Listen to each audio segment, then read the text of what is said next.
cool. So close the hood here. That way. So there's that. And F16.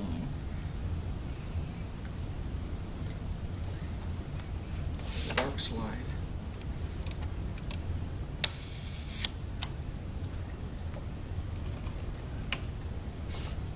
Slide back in.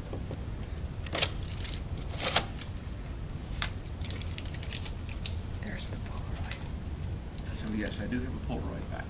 That's cool. So did you take this with that camera? Yes. This is a picture of the hallway up on the 3rd floor.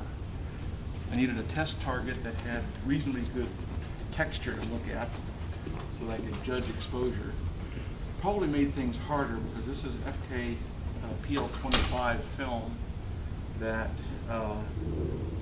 if I understand correctly, has actually reduced red sensitivity. So if you point it at something that's red, it requires more exposure. Or if you are using a reddish illumination, it requires more exposure than it would in daylight, which is bluish. So I have there's an averaging light meter. An averaging light meter? Yes. Basically it has a 30-degree field of view, and it sort of figures out the average exposure value, average lighting value in that whole region.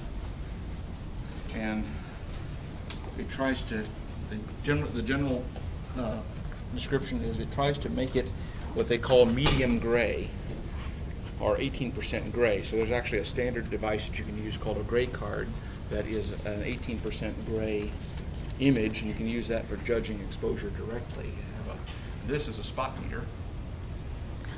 A telescope. Looks like a night vision takeout. That if you look to the telescope, there's a little tiny circle in the middle of the view, middle of the display, and you point that at what you want to measure the light value of. And depending on what your film speed rating is, you match that up. See, I read a 9.